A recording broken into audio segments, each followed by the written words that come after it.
أعوذ بالله من الشيطان الرجيم بسم الله الرحمن الرحيم الحمد لله رب العالمين بارئ الخلائق أجمعين والصلاة والسلام على أشرف الأنبياء والمرسلين سيدنا ونبينا وطبيب نفوسنا وشفيع ذنوبنا أبي القاسم محمد اللهم صل على محمد ثم الصلاة والسلام على آل بيته الطيبين الطاهرين المظلومين ولعنة الله على أعدائهم أجمعين من يوم عداوتهم إلى يوم الدين أما بعد فقد قال الله تبارك وتعالى في كتابه بسم الله الرحمن الرحيم إن الذين اتقوا إذا مسهم طائف من الشيطان تذكروا فإذا هم مبصرون صلوات على محمد وآله.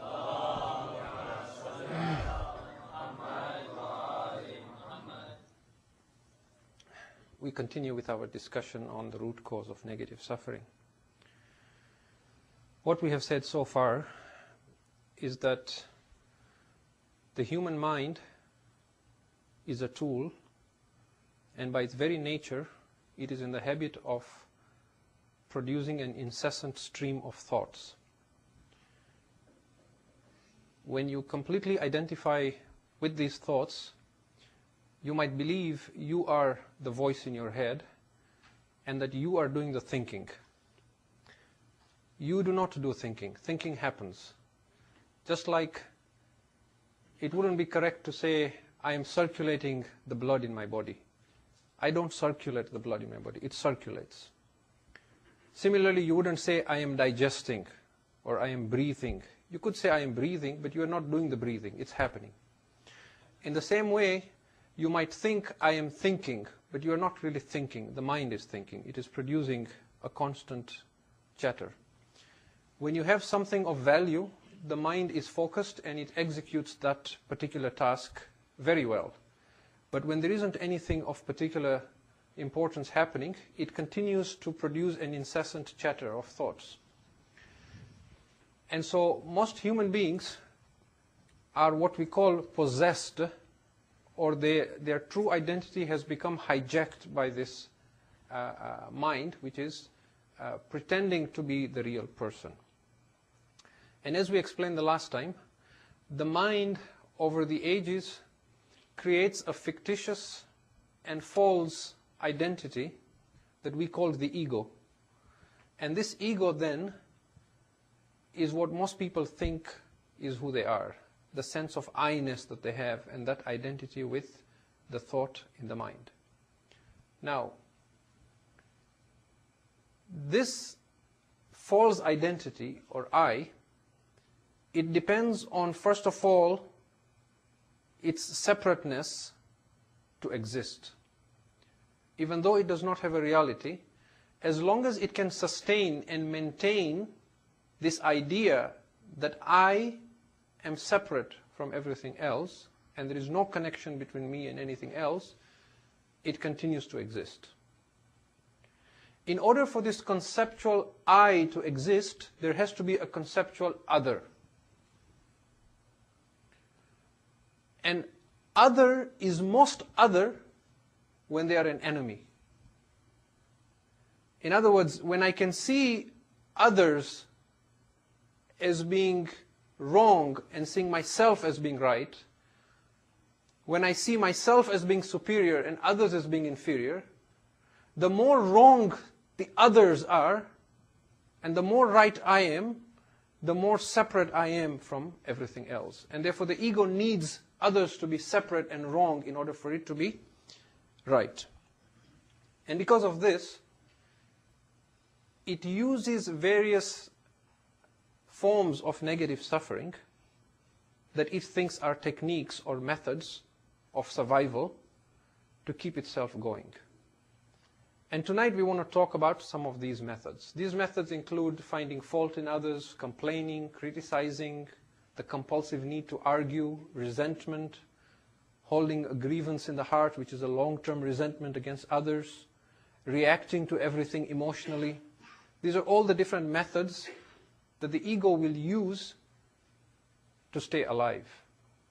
Now, before I go into this, And it doesn't stop at just complaining and this. At a higher level, it gets to physical violence, abusing other people, screaming, shouting, war. The war between human beings often is caused by this.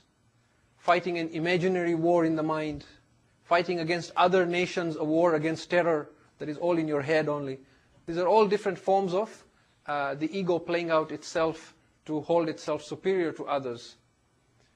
But in order for you to understand this, let us clarify one more point. And I'll give you an example that you might be able to relate to. I have a 10-month-old girl at home. Sometimes I want her to sleep, so I'll put her in her room in the bed. But she doesn't want to sleep. So she will cry and cry and cry. I will pull her out and say to her, obviously she doesn't have a clue what I'm saying, you can stay out provided you behave yourself. If you misbehave, you're going back in the room. And obviously she misbehaves. And when I get fed up, I put her back in the room. And she cries again. And I pull her out again. And I'm reasoning with her and say, if you misbehave, you're going back in the room. And she misbehaves again. As an adult, it doesn't make sense to me. Why doesn't she get it? She's being punished because she's misbehaving. There is a direct link.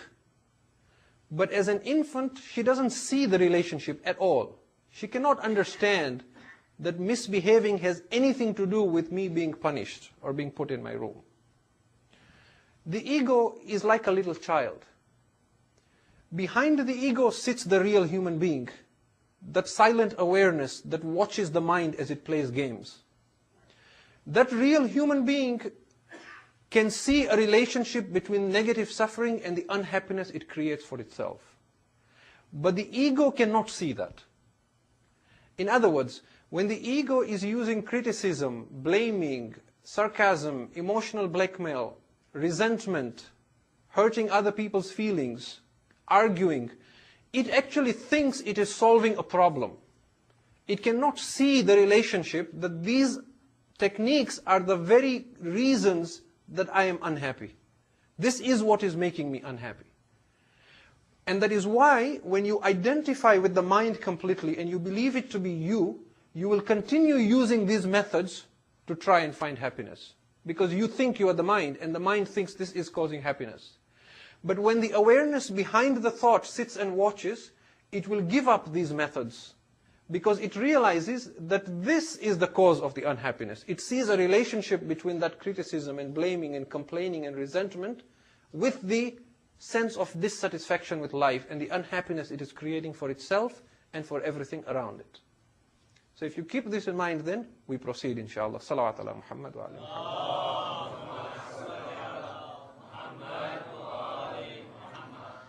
One method that the ego will use is finding fault in others. Finding fault in others might be nicknaming people, which the Quran condemns. La tanabazu bil alqab. Do not give people alqab. Those of us who have any relationship to Zanzibar, we know this is very part and parcel of our lives. There is no one who comes from there who does not have a nickname. The Quran condemns this. This is an ego's method of creating that separateness for itself. And you will see in a minute why it gives it a sense of superiority. Then finding faults can be name-calling, abusing someone, shouting at someone. It might be just a 4-letter word. It might be just calling someone a fool or an idiot or a jerk or whatever. And the ego develops an auto-repair mechanism. You see, to the ego, for it to survive, it must be separate and it must be superior. The moment it encounters anything that makes it feel diminished, it auto-repairs. You're driving and somebody shouts at you and calls you a fool. Immediately you shout back. That is the ego repairing itself, because you are unconscious. So what the ego is thinking is, when it was abused, it got diminished. It felt inferior. Now, the inferior means death to the ego. So in order to feel superior again, it shouts back. And that makes it thinks it is becoming better. But in fact, it is just trying to auto-repair, but in the process creating more unhappiness. The other form that it will use is complaining. Complaining is the ego's favorite way of strengthening itself. Every complaint becomes a little story that is then maintained in the mind, and it keeps running like a movie again and again, that we call me and my story. And when you identify with the mind, you completely believe in that story. You believe that to be absolutely true. Complaining is not the same as informing someone that their behavior is unacceptable. Complaining is not the same as stating a fact. Otherwise, we would not have been able to do Amr bil Ma'ruf and Nahy Anil Munkar. So there is nothing wrong with telling someone without introducing the ego. What is the difference between that? Okay. If the program director comes to the microphone and says, please do not walk on the grass, that is not a complaint. But if he was to say, how many times do I have to tell you? Do you not listen to me? Don't walk on the grass. That is a complaint. Why? First of all, it is said with emotion, and we shall see later on the role of emotion. Secondly, there is that little me that has come in. How many times do I have to tell you? Do you not listen to me? So that little me comes in. Now that is not in the service of change, that is in the service of the ego. Even though it may be true, don't walk on the grass. So if you say, waiter, this soup is cold, can you please warm it? That's not a complaint. But if you say, how dare you serve me cold soup? Me. Now there is a little me that wants to be offended by cold soup and is going to make the most of it. That is the difference between complaining versus not complaining. So the next time you are complaining about anything, bring that awareness, take a deep breath, the normal process that we talk about. Watch the mind, and then ask yourself, who is complaining? Is it that wise, silent, sage-like awareness and consciousness that sits behind the mind that is watching, that is complaining? No. It is that little me, that ego, that petty little me that is constantly chattering. That's the one that's complaining. And the moment you catch it red-handed, it dissolves. That is a moment of enlightenment. And every time you catch it, as I said yesterday, you have not failed, you have succeeded. Because that is how you eventually get rid of it. So this is one thing to keep in mind. The other thing is resentment. Resentment is that feeling of wanting to be offended and feeling hurt because of what somebody said or somebody didn't say or somebody did or somebody didn't do, or the way somebody looked at me or somebody didn't look at me, or and so on and so forth. Sometimes we want to be offended or feel bitter about somebody's greed or somebody's dishonesty or somebody's lack of integrity, and that is perhaps because there is a bit of that in ourselves. So when we see it in others, it brings out something that we hate in ourselves, but we project it on them, because the ego does not want to blame itself. And at other times, the fault may be there. It may be true that somebody has done something wrong to you, but by focusing on it excessively, you amplify it. You make a story out of it. For example, yesterday I was coming to the mosque, and so pushed me. And he didn't even have the decency to apologize. I think he did it on purpose. And I hold that in resentment. Then for the next 5 years, I don't talk to him. Now, it may be true that he pushed me. And it may also be true that he did it on purpose. And it may also be true that he did not have the decency to apologize. But by amplifying it and making it a story and holding it, now I will not forgive this person in the Jamaat or World Federation or madrasa or family, or I won't talk to them now, khalas. And I hold that resentment. What is that? That is the ego. It needs a story, and we shall talk about roles tomorrow inshallah. It needs to see itself as a victim and keep that story going to feed it so that its sense of separateness continues to exist. The best way that you can dissolve this resentment in another person is by not reacting to it. When you react to the person who is expressing hatred or resentment to you, you feed their ego, and then your ego kicks in and becomes alive as well. But when somebody is kicking a fuss or creating a scene, if you stay present and if you stay aware and you don't hold any resentment even inside your heart, because even if you're quiet but you hold hatred and you're thinking nasty thoughts about the other person, you are feeding his ego at a subliminal level. There is a negative energy flowing back and forth. But if you can stay without any inner resentment on your part, then his or her ego will realize there's no food here. I can't feed on this person's ego. It'll go look for it somewhere else. So you don't need to do much sometimes. All you need to do is stay present. It may be someone at home. It may be your spouse. It may be your child. They might say something hurtful. They might say something to criticize. You know, what's wrong with you? Why are you like this? Or why do you look like something the cat dragged in? Or whatever it may be, right?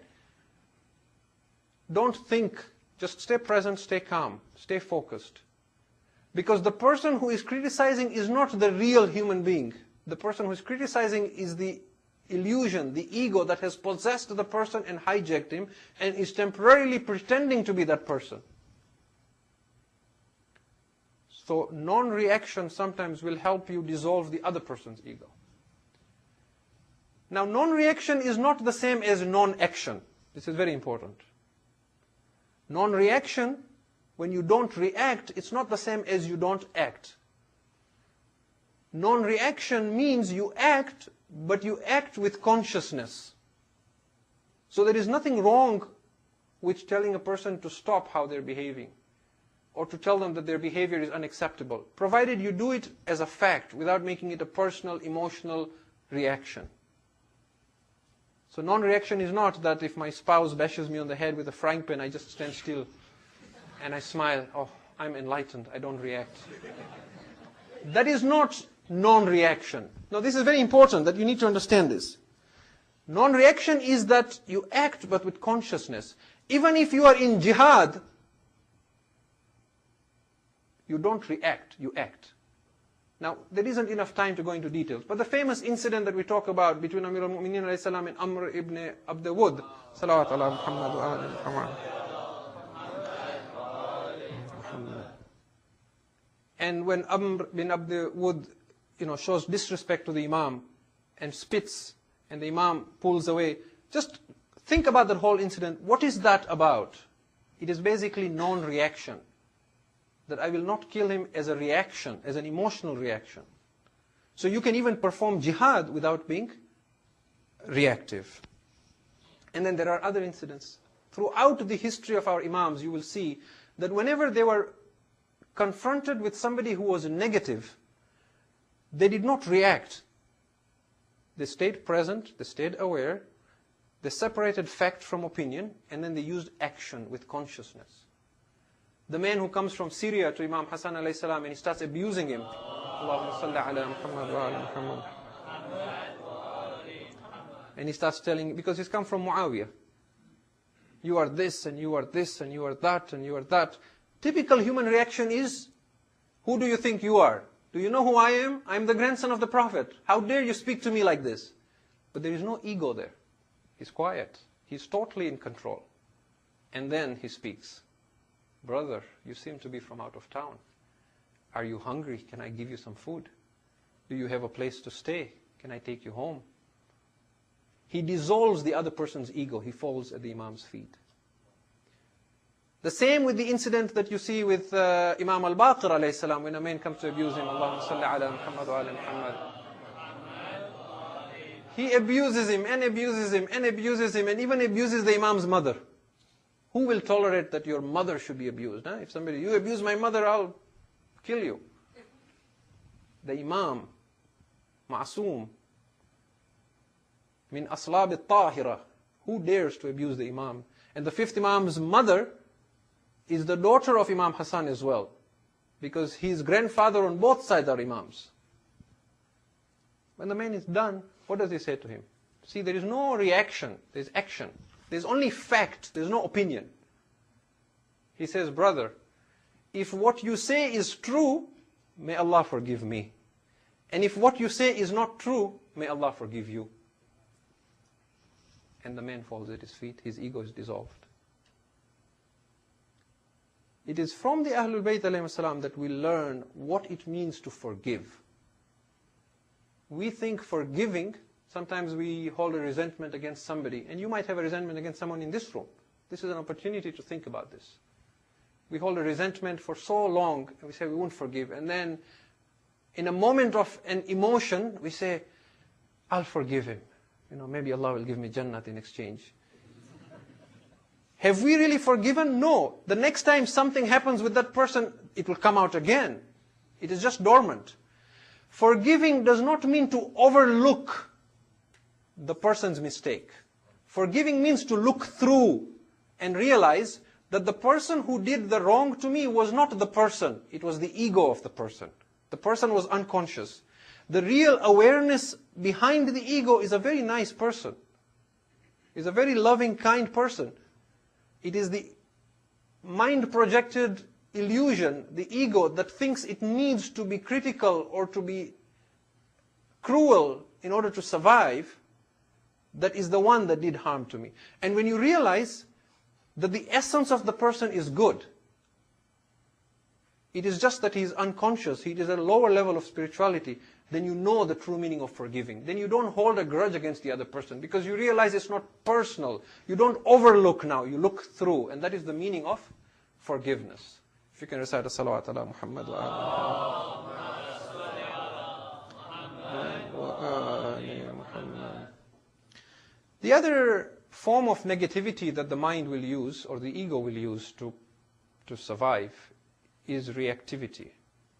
There are people who are hypersensitive, and they are on the edge. They are waiting to react. They want you to say something or do something so that they can pounce on you. You might have met people like this. I have. So, and I'll give you an example. And they are waiting for something so they can say, this is an outrage. How dare you?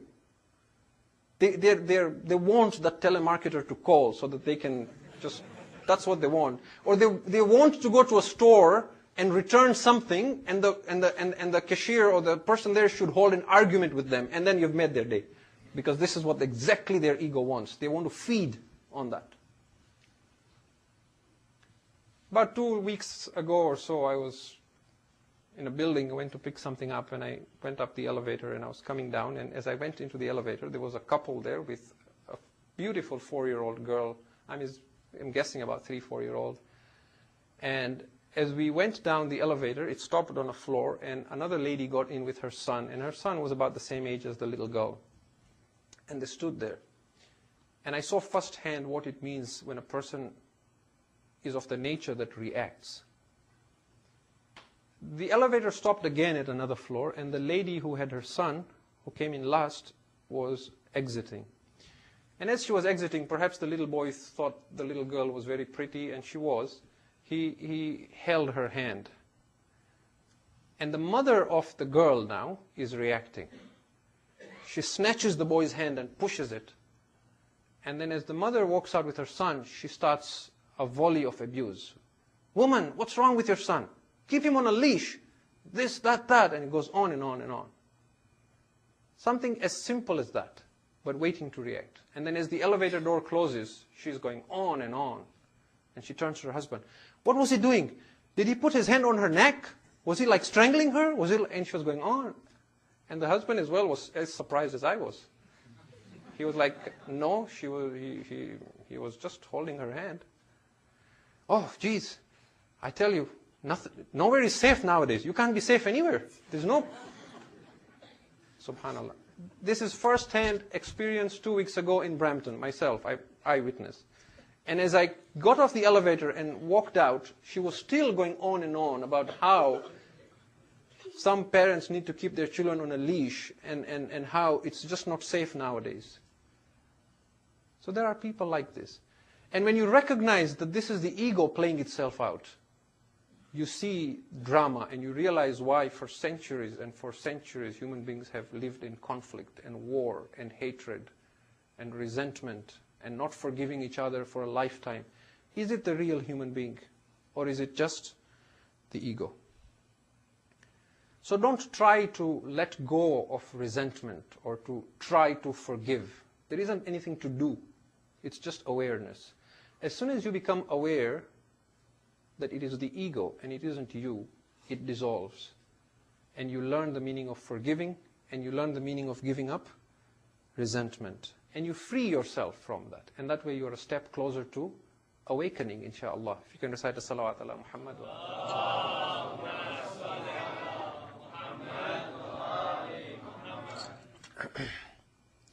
Now, let us talk about the compulsive need to argue all the time and the need to feel superior and dominate others through an argument.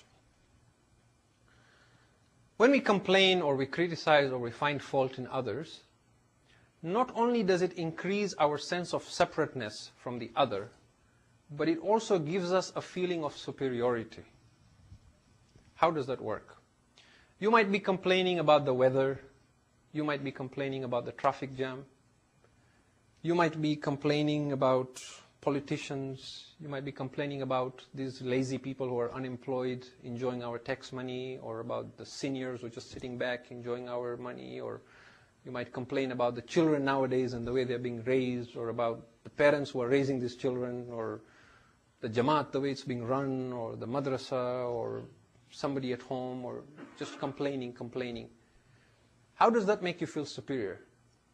When you complain or criticize, by implication, you are right and the other person is wrong. And therefore, in an unspoken way, it gives you a sense of moral superiority over the other person. That I am better than that person. It may be a situation. You might be complaining about the traffic or the weather. But it gives you a sense of superiority because it puts you in a position of moral right and the other person is being in the moral wrong. So in order for you to be right, obviously somebody else has to be wrong. And the more wrong the other person is, the more right you are, and the better the story your mind has to play out. When the truth is stated as a fact, then it is in the service of the truth. But when it is stated only to prove I am right and you are wrong, then even if it is the truth, it is not for the truth, it is for the ego. I give you an example now. You see, the Christian thinks he is right. The Catholic thinks he is right. The Jehovah's Witness thinks he is right. The Jew thinks he is right. The Hindu thinks he is right. The Muslim thinks he is right. Amongst the Muslims, the Wahhabi thinks he is right. The Sunni thinks he is right. The Shia thinks he is right. Amongst the Shia, the Usuli thinks he is right. The Akhbari thinks he is right. Amongst the Usuli, the one who follows Sayyid Khui thinks he is right because he started fasting a day earlier. The one who's following Ayatul Rustani thinks he is right because he started fasting a day later.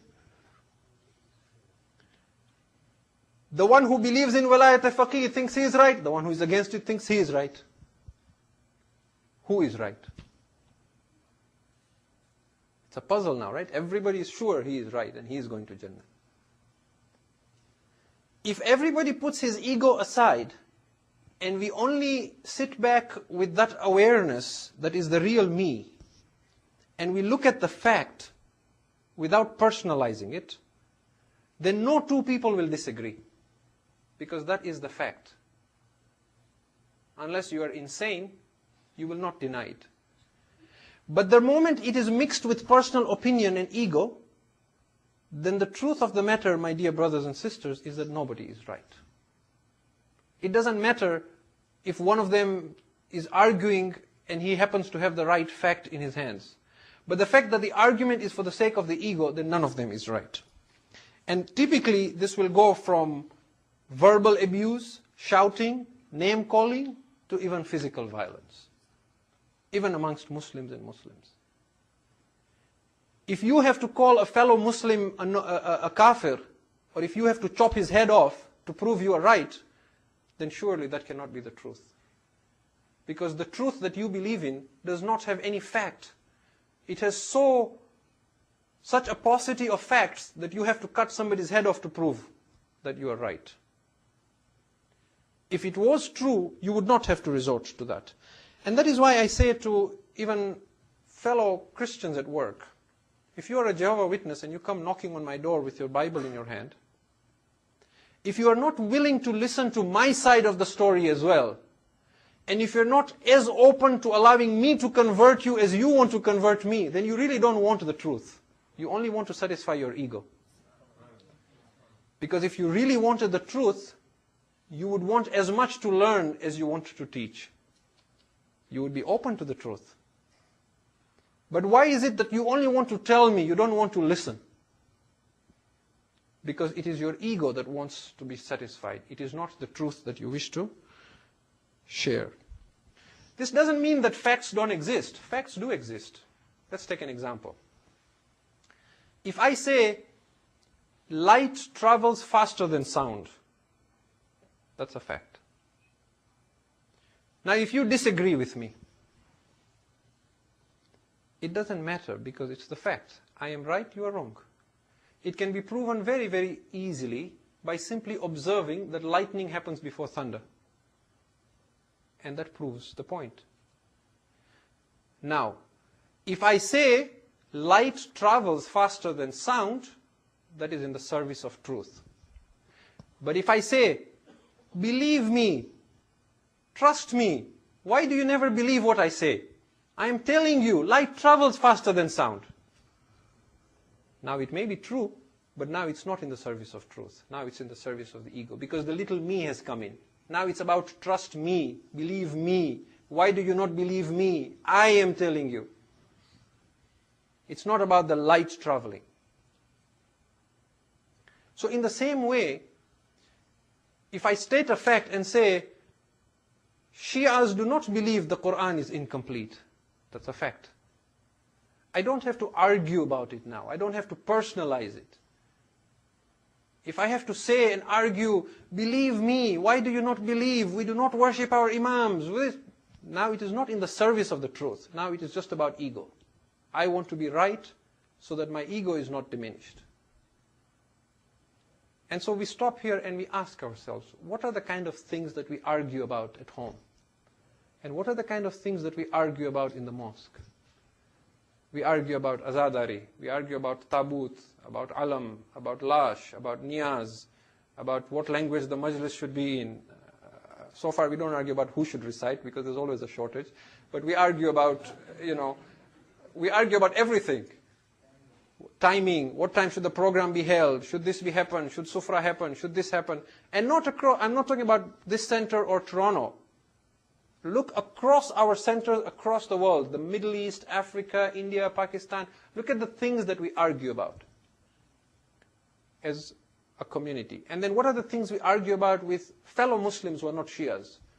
Tawassul, Shafa'at, Imamat. Who was right? Did the Prophet appoint Imam Ali as his successor? What are the things we argue about with Christians? What are the things we argue about with anybody? Each one of these things has a fact. And the fact can be stated in impersonal terms as a truth. And anyone who sits back and observes with awareness will see the truth. But when the ego is trying to decipher what is the truth, then it does not have the ability to distinguish personal opinions and what will satisfy its ego from the actual truth and the fact. Because to the ego, it's not about knowing the truth, it's about self-preservation. That's what it wants. So when you stand up for truth, do not be worried whether others agree with you or disagree with you. It doesn't really matter. What are you defending? Are you defending the truth? Really? Let me tell you something. The truth doesn't care. Do you think light or sound cares what people believe, who is faster or who is not? If all of us got together and said and started chanting 100 times, sound is faster than light, sound is fast, do you think light cares or sound cares? It doesn't. Because the truth is what it is. In the same way, Allah doesn't care who believes He exists or He doesn't exist. The truth is He exists. Nothing can come into existence without Him. If anything is there, do you believe this exists? Do you believe this exists? Do you believe this? Anything that exists, it exists because there is something that allows it to come into existence. Whatever you believe that to be. Go back to the Big Bang theory, go back to any theory you want. There is something that allows everything that you see to exist. That which allows things to exist is Allah. That's a fact. But from Allah's perspective, as a truth, it doesn't matter who agrees, who supports, who fights. Why are you killing each other to support something that does not need your support? And in the same way, Imam Hussein alayhi salam doesn't care. Allahumma salli ala Muhammad wa ala Muhammad. He doesn't care either who does matam, who doesn't do matam, who cries for him, who doesn't cry for him, who goes for his ziyarah, who doesn't go. He represents a truth. Recognize the truth, stand with the truth. That is all. Bring about this awareness that there is an ego in me and that whenever it is diminished, it wants to feel superior and it will search for any method to prove itself, even if it means going against the truth, just so that it does not feel a sense of inferiority. The stronger the sense of inferiority complex in a person, the more they will argue, and the more they will see the need to fight in an argument and win the argument, because to the ego, losing an argument is the same as dying. It is death. So it cannot afford to lose an argument. It has to win an argument. And that is why the Quran says that those who are with true knowledge, those who are pious, they distinguish when a person asks a question or argues, whether should I get into this argument or not. And when they see that this argument is not worth it, إِذَا خَاطَبَهُمُ الْجَاهِلُونَ قَالُوا سَلَامًا. They just say salam and they walk. This is a state of enlightenment. So it would be accurate to say then that it is not we who are defending the truth, but it is the illusion within us that is seeing the need to defend itself while we remain unconscious. And so as we come to a conclusion, what we want to say is that the ego does not have the ability to separate fact from personal opinion. But that awareness that is the real you, that sits behind, that watches the voice in the head, that watches the thinker, that has the ability to separate truth from fiction. It has the ability to separate truth from personal opinion. It can put things aside and say, this is the fact, and this is in the service of the ego. This is my anger, and this is how I feel about it. It can sit and watch the mind as it creates stories, as it gets angry, as it holds resentment. So next time you think of a person you don't like, instead of thinking in the head as the voice in the head and how you feel about him, try and bring your awareness about, and then watch your mind as it thinks thoughts about the person, and see how you feel now. You will see that the real you is not resentful. It is the ego that is holding all that story. And that is because it needs that to stay alive. And the moment you realize that that's not the real you, that has just possessed you, it dissolves. You don't see the point of holding that story anymore. In the days of Imam Khomeini, when he was alive, we are told that once he found out that in the parliament, in the Islamic parliament, there was disagreements amongst the people. He said to them something very simple but profound. He said, do you know Allah sent 124,000 prophets. If 124,000 prophets were in this parliament or this majlis, no two of them would disagree. Why is it that 124,000 would not disagree and you are not even 200 and you disagree? Because there is no ego. There is only truth. There is awareness. And in the same way, it doesn't matter whether our community is 50, 100, 500 or 5,000. As the level of people being possessed by ego drops, you will see unity, you will see love, you will see peace, you will see harmony, because there will be nothing being done in the service of the ego. And you can use that as a yardstick. And when we learn how to forgive, it is then and only then that we will find true happiness and true peace, and inshallah will be a step closer to awakening. So we pray to Allah subhanahu wa ta'ala on this night to free us from all forms of negative suffering that are the causes that separate us from Him, or give us the illusion of being separate from Him, so that we, inshallah, before we die, maybe experience true bliss and what it truly means to know the love of Allah subhanahu wa ta'ala. And we pray for the success of our community. رَبَّنَا تَقَبَّلْ مِنَّا إِنَّكَ أَنْتَ السَّمِيعُ الْعَلِيمُ صَلَوَاتُ عَلَى مُحَمَّدٍ. Exist, there has to be a conceptual other. And other is most other when they are an enemy. In other words, when I can see others as being wrong and seeing myself as being right, when I see myself as being superior and others as being inferior, the more wrong the others are, and the more right I am, the more separate I am from everything else. And therefore the ego needs others to be separate and wrong in order for it to be right. And because of this, it uses various forms of negative suffering that it thinks are techniques or methods of survival to keep itself going. And tonight we want to talk about some of these methods. These methods include finding fault in others, complaining, criticizing, the compulsive need to argue, resentment, holding a grievance in the heart, which is a long-term resentment against others, reacting to أعوذ بالله من الشيطان الرجيم بسم الله الرحمن الرحيم الحمد لله رب العالمين بارئ الخلائق أجمعين والصلاة والسلام على أشرف الأنبياء والمرسلين سيدنا ونبينا وطبيب نفوسنا وشفيع ذنوبنا أبي القاسم محمد اللهم صل على محمد ثم الصلاة والسلام على آل بيته الطيبين الطاهرين المظلومين واللعنة الله على أعدائهم أجمعين من يوم عداوتهم إلى يوم الدين. أما بعد، فقد قال الله تبارك وتعالى في كتابه بسم الله الرحمن الرحيم إن الذين اتقوا إذا مسهم طائف من الشيطان تذكروا فإذا هم مبصرون. صلوات على محمد وآله.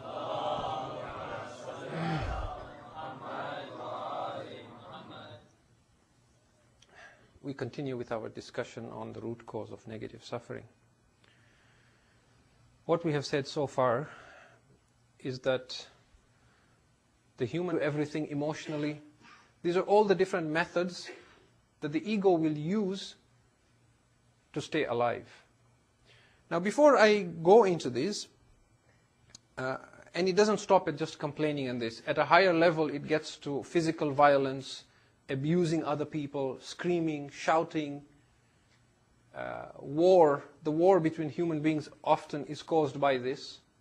Fighting an imaginary war in the mind, fighting against other nations, a war against terror that is all in your head only.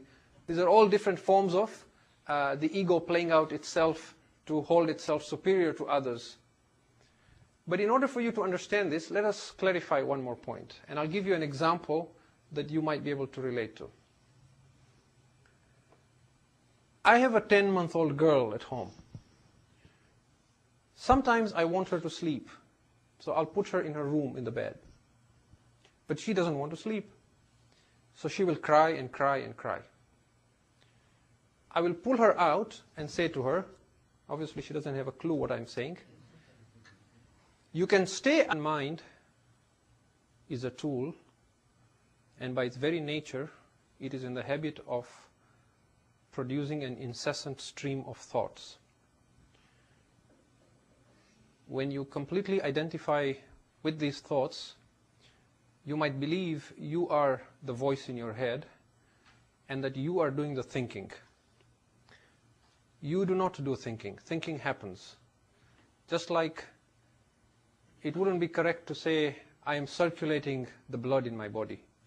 I don't circulate the blood in my body. It circulates. Similarly, you wouldn't say, I am digesting or I am breathing. You could say, I am breathing, but you are not doing the breathing. It's happening. In the same way, you might think, I am thinking, but you are not really thinking. The mind is thinking. It is producing a constant chatter. When you have something of value, the mind is focused and it executes that particular task very well. But when there isn't anything of particular importance happening, it continues to produce an incessant chatter of thoughts. And so most human beings are what we call possessed, or their true identity has become hijacked by this mind, which is pretending to be the real person. And as we explained the last time, the mind over the ages creates a fictitious and false identity that we call the ego. And this ego then is what most people think is who they are, the sense of I-ness that they have, and that identity with the thought in the mind. Now, this false identity, or I, it depends on, first of all, its separateness to exist. Even though it does not have a reality, as long as it can sustain and maintain this idea that I am separate from everything else, and there is no connection between me and anything else, it continues to exist. In order for this conceptual I to